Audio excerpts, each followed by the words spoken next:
عورتوں سے اپنی خواہشات پوری کر لے. یہ قوم لوط کی بلا جس کے متعلق قرآن نے کہا اس گناہ میں جو مبتلا ہے کر دیا. ستی کی رسم جانتے ہیں؟ ستی کس کو کہتے تھے؟ ہمارے اسی دیش میں یہ رسم پائی جاتی تھی کہ اگر کسی عورت کا شوہر انتقال کر جائے تو عورت کو بھی شوہر کے ساتھ جلا دیا جاتا تھا. ختم، اس کو رہنے کا حق نہیں. بعد میں چل کر کے اس رسم کو تھوڑا سا کم کر دیا گیا اور کہا اب جلائیں گے نہیں لیکن ودوا کو جنگل میں چھوڑائیں گے. اس کو معاشرے میں رہنے کا حق نہیں ہے، اس کو جنگل میں چھوڑائیں گے، آبادی سے باہر رکھیں گے، اس لیے کہ ودوا اگر آئے گی تو یہ اپشگن ہوگا. آج بھی ہے یہ ناٹک، آج بھی ہے. اگر کوئی بیوہ عورت مجمع میں آ جائے تو اس کو اپشگن سمجھتی ہیں. آج کے بھی کئی معاشرے موجود ہیں. لیکن اسلام پر انگلی اٹھانے والے پہلے پڑھو اسلام کو. میرے آقا صلی اللہ تعالی علیہ وسلم نے 10 شادیاں فرمائی جس میں سے 9 عورتیں ایسی ہیں جو سب کی سب بیوہ تھی. بیوہ کو میرے آقا صلی اللہ تعالی علیہ وسلم نے نکاح کے ذریعے سے اپنا کر کے دنیا کو یہ بتایا کہ بیوہ اپشگن نہیں ہوتی، بلکہ اگر تم نے اس کو اپنا لیا تو اس کی بدولت اللہ تمہاری دعائیں قبول کرتا. بیوہ کو اس طرح سے نکال کر کے باہر کر دینا، یہ سب مجھے حیرت ہوتی ہے. آج وہ لوگ ہمیں عورتوں کے حقوق سکھانے آئے ہیں جو کتنی تو عورتوں کو جلا دیے، کئی عورتوں کو بے یار و مددگار چھوڑ دیا، زندگی پر ان کے لیے شادی کرنا حرام کر دیا. ایک بار شوہر مر گیا تو دوسری بار شادی نہیں کرنا. وہ لوگ ہمیں عورتوں کے حقوق سکھا رہے ہیں کہ عورتوں کے حقوق کیا ہوتے ہیں. جو زنجیریں ڈال کر کھینچتے تھے وہ ہمیں عورتوں کے حقوق سکھا رہے ہیں. حیرت نہیں ہے؟ یہ مسئلہ ایسی ہی ہے کہ اگر شیطان آپ کو نماز کے لیے بلانے آ جائے، اس سے یہ پوچھو تم کب سے شریف ہو گئے. تو یہ دنیا ایسی ہے جنہوں نے عورتوں پر ظلم کا ایک ننگا ناچ ناچا ہے، اور وہ ہمیں آج بتاتے ہیں ویمنز رائٹس ہیں، عورتوں کے حقوق ہیں. عورتوں کے حقوق الحمدللہ میرے مصطفیٰ نے بتائے ہیں. ہاں، کل بھی میں نے بتایا تھا اگر گھر میں بیٹی پیدا ہو تو رسول پاک صلی اللہ علیہ وسلم نے اسے جنت کی بشارت عطا کی. اور پھر اتنا ہی نہیں، اسی خاتون کو ہی تو دیکھیں، اللہ کے حبیب صلی اللہ علیہ وسلم نے بڑی ہو گئی، اگر اس کے بچے ہو گئے تو بچوں کو کہا گیا تیری ماں کے قدموں کے نیچے تیری جنت ہے. الجنت تحت اقدام الامہات، ماؤں کے قدموں کے نیچے جنت بنا دیا. کون ہے اس قدر بلند مقام عورتوں کو؟ کس نے دیا؟ اسلام نے دیا. عورتوں کے حقوق کے سلسلے میں جو واویلا مچاتے ہیں، ایکویلٹی نہیں ہے اسلام میں، برابری نہیں ہے. برابری کا مطلب وہ لوگ یہ سمجھتے ہیں کہ عورت کو کھلے عام آزاد چھوڑ دینا چاہیے، اس پر کوئی پابندی نہیں ہونی چاہیے. باہر نکال کر کے لاؤ، کپڑے اتار کر کے لاؤ، اس کے چھوٹے کپڑوں پر کچھ بھی بات مت کرو.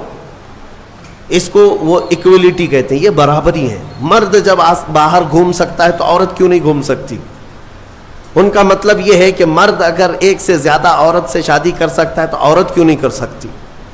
یہ بھونڈے اعتراضات ان کے لیے، یہ بے سر و پیر کے اعتراضات سوالات ہوتے ہیں. میں ان کو ایک اچھا مشورہ دیتا ہوں، عورتوں سے برابری کرنا ہے. ظاہر سی بات ہے، برابری ہر چیز میں ہونی چاہیے، ہر چیز میں ہونی چاہیے. عورتوں کے ساتھ برابری کرنے میں شادی کر لو، 1 سال بچہ وہ جنے گی، دوسرے سال تم بچہ جنو.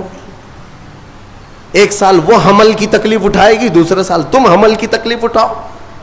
بھائی ساری تکلیفیں عورت کو ہی کیوں؟ ہو سکتا ہے یہ پاسبل ہے.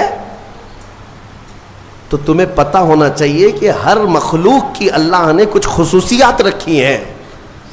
مرد کی اپنی خصوصیات ہے، عورت کی اپنی خصوصیات ہے. ان کی بناوٹ میں بھی اللہ تبارک و تعالیٰ نے فرق رکھا ہے. مرد کے ہاتھ عورت کے ہاتھ کی طرح نہیں، مرد کا جسم عورت کے جسم کی طرح نہیں. ساری چیزوں میں فرق موجود ہے. اسی لیے قرآن نے مردوں کو کمانے کا حکم دیا اور عورت کو امور خانہ داری اور بچوں کی تربیت کا حکم دیا. جس کی جیسی کیٹیگری ہے ویسے اسلام نے حکم دیا. اس چیز کو لے کر کے یہ اسلام پر اعتراضات کرتے ہیں آج پاکستان کی سڑکوں پر کچھ عورتیں بینر لے کر کے اتری اور اس بینر پر یہ لکھا ہوا ہے کہ میرا جسم میری مرضی، کہ ہمیں آزاد چھوڑ دیا جائے، چار دیواری ہمارا گھر نہیں ہے، پوری دنیا ہماری ہے۔ یہ وہ جانور عورتیں ہیں جنہیں جنگل چاہیے، جنگلیوں کی طرح سے وہ زندگی جینا چاہتی ہیں۔ یہ سارے خیالات کس نے ان کے ذہنوں میں ڈالے؟ یہ وہی دنیا جو ہمارے معاشرے کو تباہ و برباد کرنا چاہتی ہے۔ میں اپنی بچیوں سے کہنا چاہتا ہوں، ان کے میٹھے چپڑے نعروں میں مت آنا، یہ تمہیں کہیں کا نہیں چھوڑیں گے۔ آج جاؤ یورپ کو جا کر دیکھ لینا، امریکہ کو جا کر دیکھ لینا، وہاں پر پورا نظام درہم برہم ہے۔ جو پوش کہتے ہیں نا، وہ صرف اور صرف پیسے میں پوش یا پھر عیاشی میں پوش نظر آتے ہیں۔ اخلاق جو انسان کے ہیں وہ مر چکے ہیں۔ پرسنٹیج کے اعتبار سے دیکھا جائے تو اب میں ایگزیکٹ نہیں بتا پاؤں گا، لیکن بہت زیادہ پرسنٹ ایسا ہے کہ وہاں شادی کا نظام ہی ختم ہو چکا ہے۔ شادی کا نظام ہی نہیں، لڑکا کسی بھی لڑکی کے ساتھ زندگی گزارتا رہے، بچہ ہو جائے، دو ہو جائے، اس کے بعد دونوں کہتے ہیں اب شادی کر لیں ہم لوگ۔ ایک دو بچے ہونے کے بعد پلان کرتے ہیں کہ شادی کر لیا جائے، اس وقت تک شادی ہی نہیں ہوتی۔ اگر انڈرسٹینڈنگ ٹھیک رہی تو آگے شادی کر لیں گے 2 بچے کے بعد، نہیں تو پھر چھوڑ کر کے پھر کسی اور کے ساتھ۔ وہاں کے اکثر بچوں کو یہ پتہ ہی نہیں ان کا اصلی باپ کون ہے، 2 3 کے ساتھ اس طرح کی زندگیاں گزرتی رہیں۔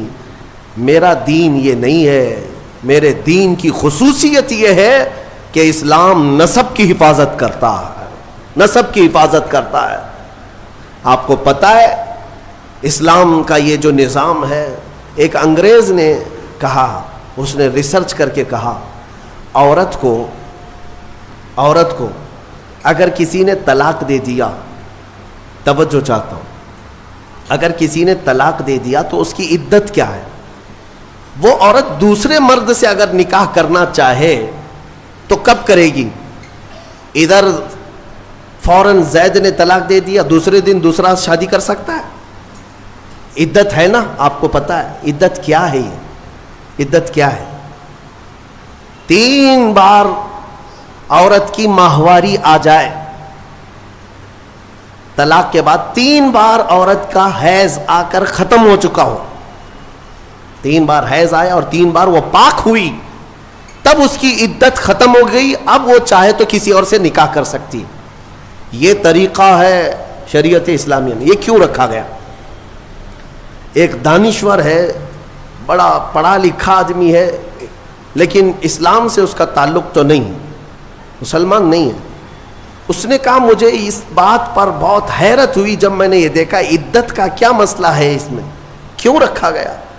تو اس نے کہا کہ سائنس کے اعتبار سے میں نے پوری جانچ پڑتال کر کے دیکھ لیا کہ اگر عورت پہلے والے شوہر کے ساتھ کچھ راتیں بھی گزاری ہو، کچھ راتیں گزاری اور اس کے بعد پہلے شوہر نے طلاق دے دیا، تو پہلے شوہر کا نطفہ اگر عورت کے جسم کے اندر موجود ہے تو وہ کب تک باقی رہتا ہے؟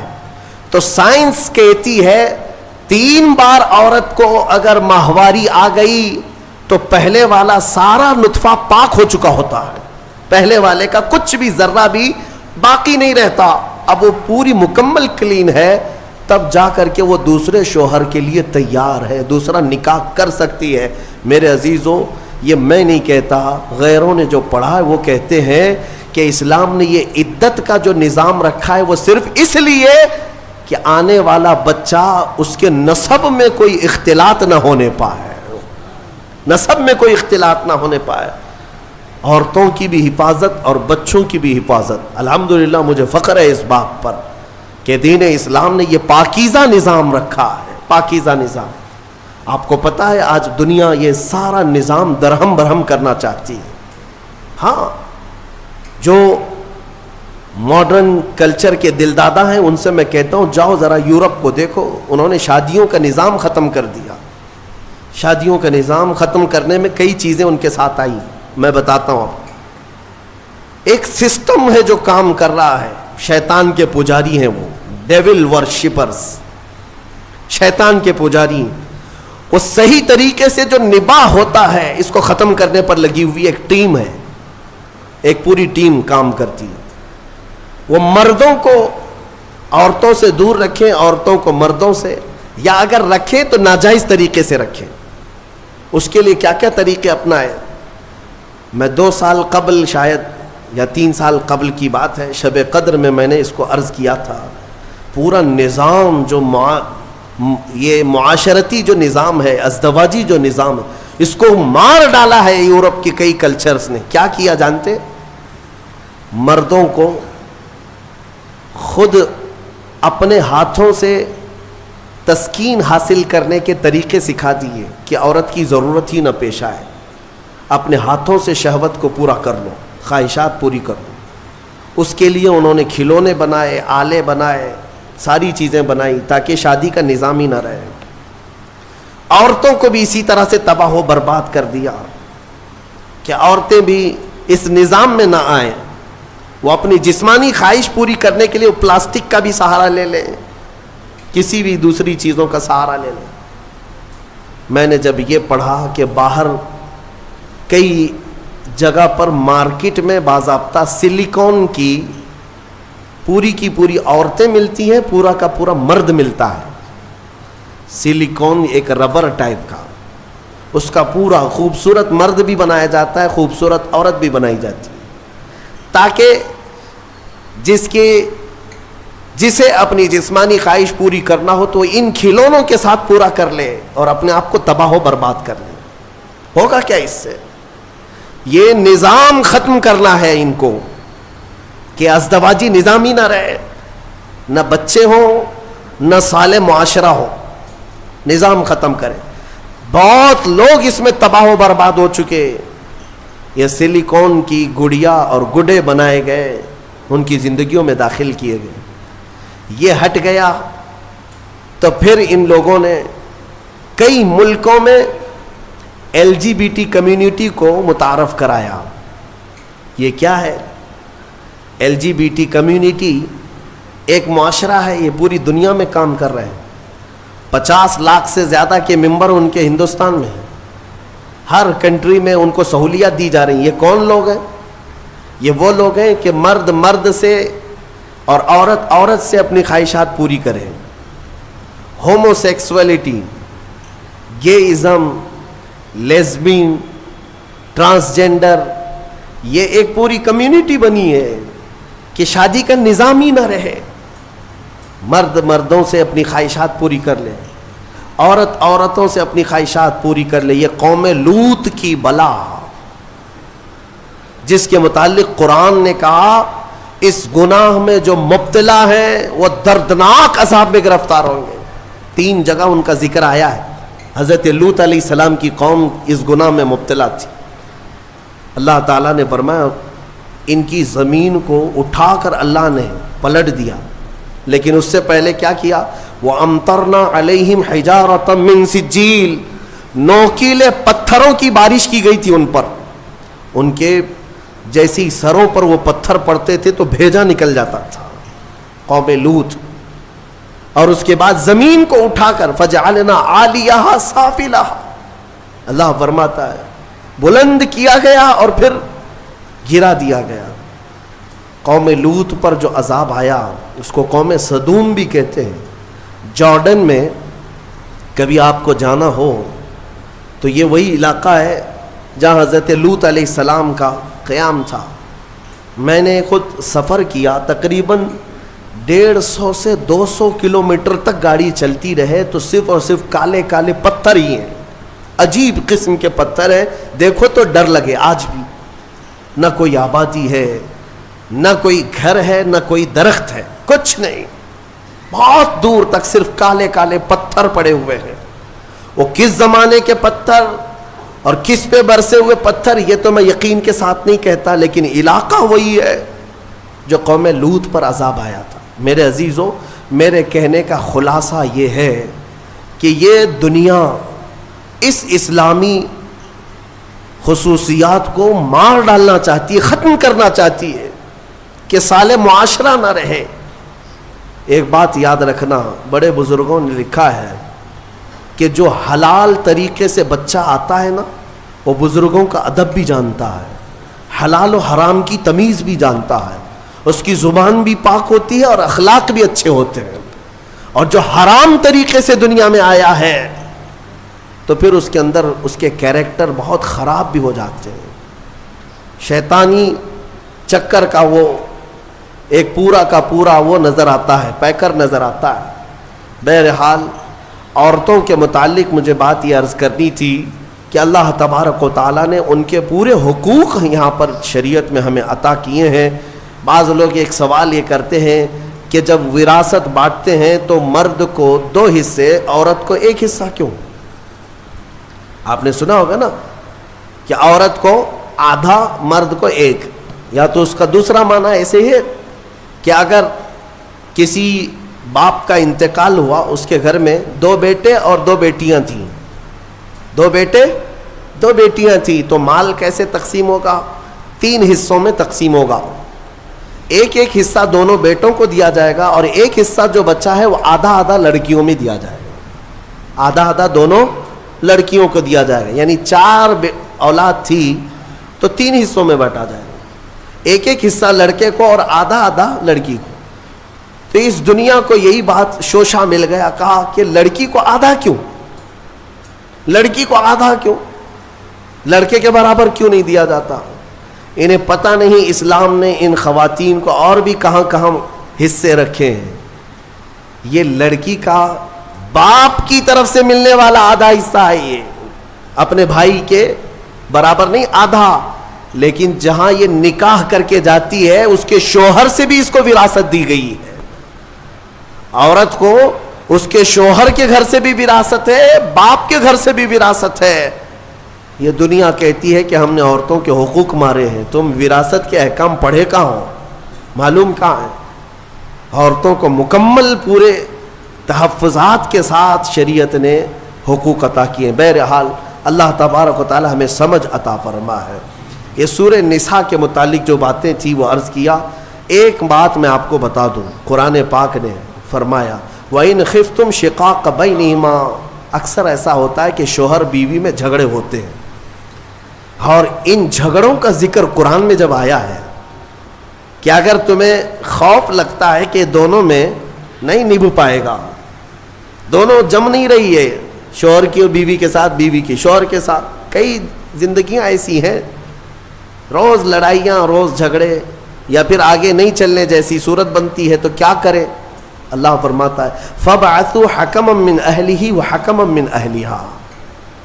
اللہ تعالیٰ نے فرمایا عورت کی طرف سے ایک سمجھ بوجھ رکھنے والا آدمی آئے اور مرد کی طرف سے بھی ایک سمجھ بوجھ رکھنے والا آدمی آئے. إِن يُرِيدَ إِصْلَاحًا يُوَفِّقِ اللَّهُ بَيْنَهُمَا. اگر دونوں خاندانوں سے ایک آدمی بیٹھ گیا اور ان دونوں کی نیت اصلاح کی ہے تو رب فرماتا ہے اللہ ان کے دلوں میں محبت پیدا کرے گا. ہاں, یہاں تو لڑکی کی اماں پہلے سے بیٹھی ہوئی نہیں, طلاق ہی چاہیے, میری بیٹی کو واپس بھیجو گھر. اصلاح کی نیت کا ہے. آدھی لڑکیوں کے گھر کو توڑنے میں ان کی ماؤں کا ہی ہاتھ ہے, زبردستی کا. میرے عزیزو, شادی کے بعد ایک زندگی جو ہے یہ کیسی ہے؟ شوہر اور بیوی دونوں کو قرآن نے کہا ہن لباس لکم وانتم لباس لہن. عورتیں تمہارے لیے لباس ہے اور تم عورتوں کا لباس. لباس سمجھتے ہیں نا کیوں پہنا جاتا ہے؟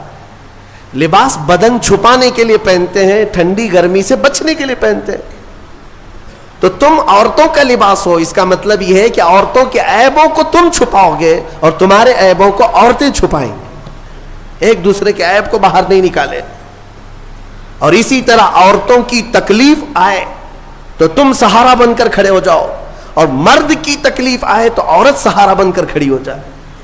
ماں خدیجۃ الکبریٰ رضی اللہ تعالی عنہا کی زندگی کو دیکھیں. حضور پاک صلی اللہ تعالی علیہ وسلم سے جو وفا تھی, محبت تھی. اللہ, حضور غار حرا سے جب اترتے, دوپہر کا وقت ہو, غار ہرا 3000 فٹ اونچا پہاڑ ہے.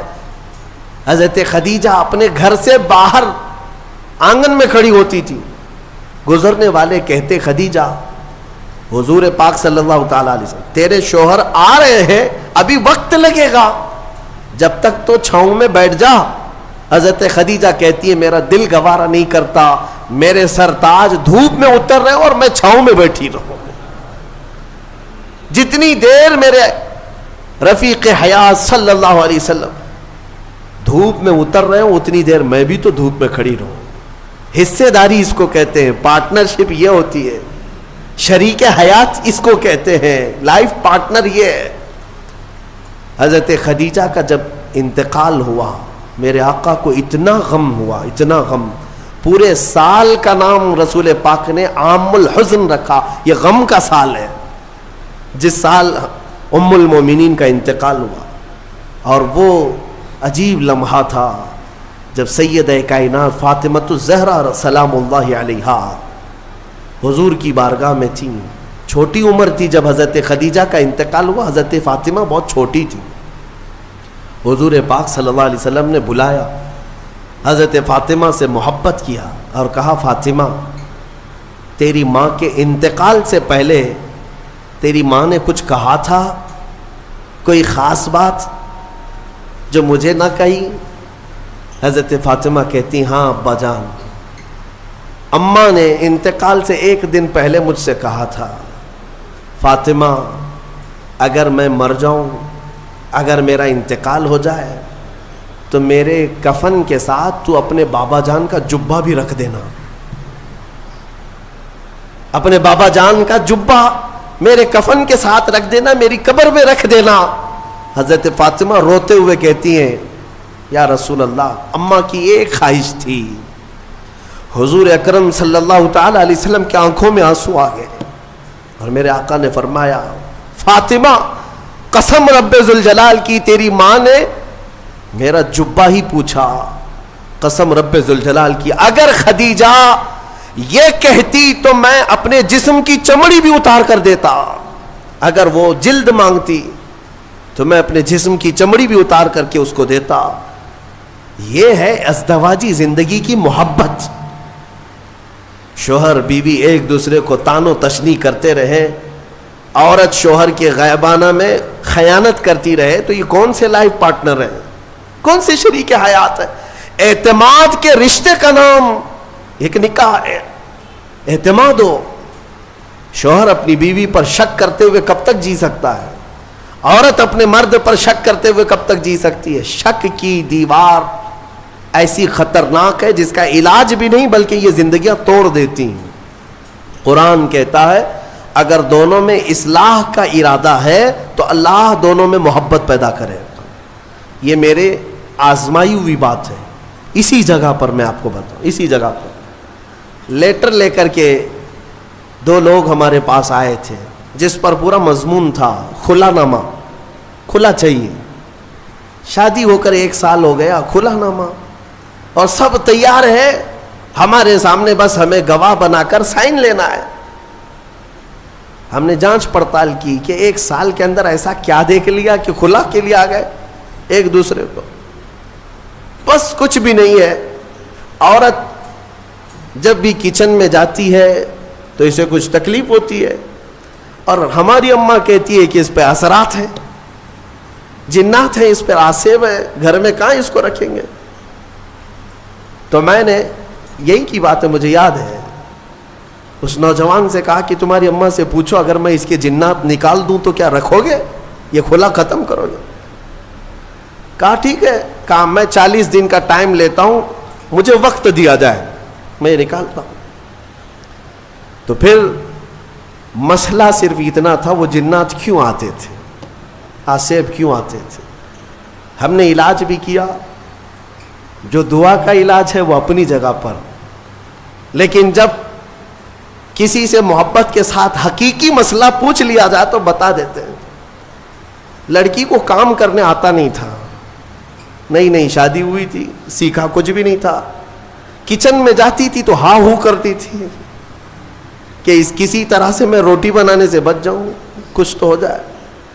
لیکن اس کی اس حرکت کی وجہ سے سارے گھر میں لگا کہ جنات ہے اس پہ آسے ہوئے. تنبیہ کیا کہ کام سیکھ لے 1 مہینے کے اندر. کب تک اس طرح ہا ہو سے زندگی چلے گی؟ خلا سے بہتر ہے کہ زندگی محبت کے ساتھ گزرے. ہو سکتا ہے نصیحت کام آ گئی, 1 مہینے کے بعد دونوں واپس آئے اور اس خلا ناموں کو ہمارے سامنے پھاڑ دیا, کہا نہیں دونوں میں اتفاق ہے, ہم رہ سکتے ہیں. آج تک الحمدللہ وہ جوڑا سلامت ہے. اصلاح کی اگر نیت ہو, قرآن کہتا ہے کہ دونوں میں اللہ محبت خود پیدا کرے گا. توڑنے کے لیے سب سے پہلے بیٹھے ہوئے ہیں, سب سے پہلے توڑنے کا ارادہ ہے. عزیزان گرامی, اب یہاں چلتے ہوئے میں ایک بات اور بھی بتا دوں. ازدواجی زندگی ایک چیلنج ہے مردوں کے لیے بھی. میں کہتا ہوں کبھی کبھار شادی کرنے کے بعد جو ہے مرد رکشہ بن جاتا ہے. ہاں 3 ٹائر والا رکشہ ہوتا ہے, رکشے میں 3 ہی ٹائر ہوتے ہیں, ایک طرف ماں ہوتی ہے ایک طرف بیوی ہوتی ہے. رکشے والے کو معلوم ہونا چاہیے زور سے اگر گھمائے گا تو پلٹی ہوتی ہے, اس کو گھمانا نہیں چاہیے بہت تیزی سے. تیزی سے اگر رکشہ گھمایا تو یا تو ادھر پلٹی ہوگا یا ادھر پلٹی ہوگا. تو اتنی بات یاد رکھو, رکشہ چلانے والوں سے پوچھ لو کیسے گھمانا چاہیے کیسے چلنا چاہیے. تو آپ بیلنس برقرار رکھو اپنی ماں اور بہنوں میں اور اپنی بیوی میں, دونوں میں. عورتیں ہیں, عورتوں کا مزاج ہے, ان کی فطرت میں ہے, ایک دوسرے کے ساتھ ان کے معاملات ہوتے ہی رہتے ہیں. آپ کو میں کیا بتاؤں, حضور پاک صلی اللہ تعالی علیہ وسلم کی 10 بیویاں ہیں. میرے آقا نے ان کے درمیان کیسے عدل قائم رکھا, کیسے عدل قائم رکھا. تو بہرحال ازدواجی زندگی ایک چیلنج ہے, اور جس نے صبر کر لیا اس پر اجر بھی ہے, اس پر اجر ہے. حضور پاک صلی اللہ تعالی علیہ وسلم کی حدیثوں کا ایک مفہوم یہ بھی ہے کہ عورت ٹیڑھی پسلی سے پیدا کی گئی, اسے تم پورا سیدھا کرنے کی کوشش نہ کرو ورنہ یہ ٹوٹ جائے گی. تم اسے فرشتہ دیکھنا چاہتے ہو, عورت کو ہر مرد یہ چاہتا ہے اتنی پاک ہونا چاہیے اتنی پاک ہونا چاہیے, خود ناپاک رہے چلے گا. عورت بھی انسان ہے, اس کو اسی اعتبار سے رکھا جائے. وہ جس قدر تمہاری فرمان بردار ہے بہت ٹھیک ہے. اچھا, اور ایک حدیث میں آپ کو بتاؤں, دنیا میں اگر اللہ تبارک و تعالیٰ نے دنیاوی نعمتوں میں سب سے اچھی نعمت اگر کسی کو دیا تو وہ کیا ہے؟ بڑا گھر کسی کو ملا نعمت ہے, دولت ملی وہ بھی نعمت ہے, اولاد ملی وہ بھی نعمت ہے. لیکن میرے آقا نے فرمایا اگر کسی کو نیک بیوی مل گئی تو اللہ کی سب سے بڑی نعمت ملی ہے, آدھی دنیا اس کو مل گئی, آدھی دنیا. اور اگر نیک نہیں ملی تو آدھی جہنم تو یہی ہو گئی ہے. ہاں, سارا کا سارا اس کا نظام ٹھپ ہو جاتا ہے. ایک حکیم صاحب کے بارے میں نے پڑھا تھا, وہ آپ کو بھی میں بتا دوں.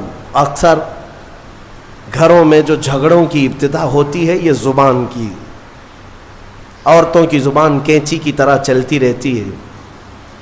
وہ کچھ عورتیں یہ عہد کر کے بیٹھی ہیں کہ جواب تو دینا ہی ہے, جواب تو دینا ہی ہے, چھپ کیوں رہے؟ شوہر بولتا ہے تو کچھ تو جواب دینا ہے. شام میں آتا ہے تھکا ہارا, کچھ بھی 19-20 ہوا تو جھگڑے شروع ہوئے. دن بھر جو ٹریننگ ملی ہے اماں کے طرف سے, فون میں پورا سب ٹریننگ لے چکی ہے, شام میں جو ہے کیا کیا بولنا ہے وہ سب پتہ ہے. اسی لیے میں اپنی بچیوں سے کہتا ہوں اگر نکاح کے بعد سسرال میں جا چکی تو اسی کو اپنا گھر سمجھ لو. تمہارے شوہر کے ماں باپ تمہارے ماں باپ ہیں, تمہارے شوہر کی بہنیں اور بھائی تمہارے بھائی بہنیں ہیں. اس کے بعد ایک مٹھاس تم محسوس کرو گے. ایک حکیم صاحب کے بارے میں, شوہر بیوی بہت لڑ رہے تھے, جہنم بن گئی زندگی. اس نے آ کر کے کہا کہ جتنا پیسہ لگتا ہے لے لیجئے, میرا علاج کر دیجئے اس عورت کا. کام مہنگا ہے علاج, 40 دن کا کورس ہے, میں دوائی بناتا ہوں اور پھر دونوں کو بھی دیتا ہوں. اگر دوسری نہیں لے تو کم سے کم تو لے لے, 40,000 کا خرچہ بھی ہے. کہا چلے گا. اس کی زبان سے تو بہتر ہے 40,000 خرچہ کر لوں. روز جو